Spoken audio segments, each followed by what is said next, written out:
We're going to discuss rigging for thresher sharks. Although thresher sharks are one of the most powerful fish in the sea, unlike other sharks, they have a small mouth. And the mouth is not the primary weapon of offense like other sharks. With a thresher shark, it's the tail.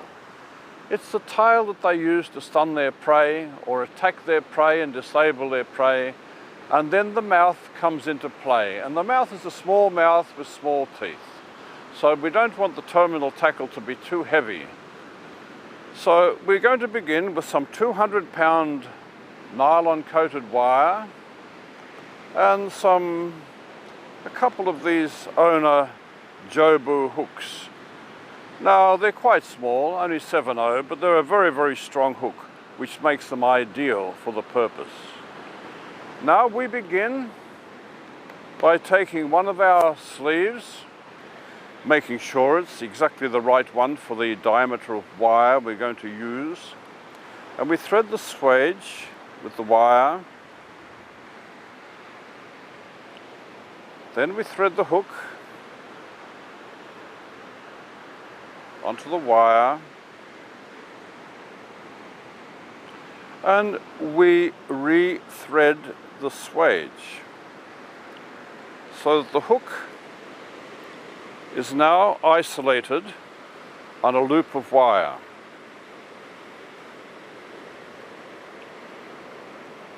And there it is. Now I'm just going to leave it like that for the moment while I add the second hook. Now we do that using a Flemish eye. It's quite a simple configuration to do. We begin by threading on the swage. So this is the second swage we've been using today. And we thread the eye of the hook,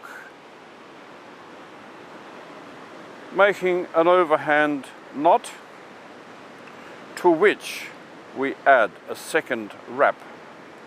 So it's an overhand knot with two wraps.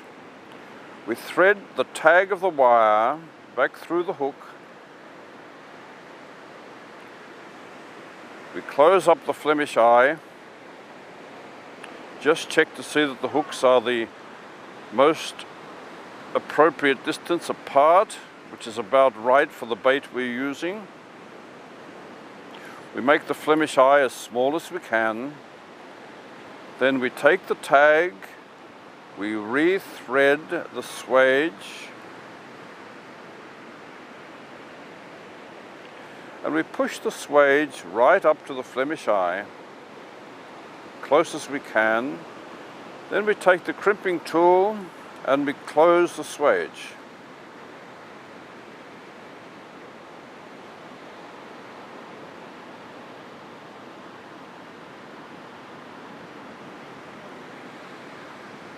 Now the next thing to do is to trim off the excess wire. And we do that with these parrot beak wire cutters here.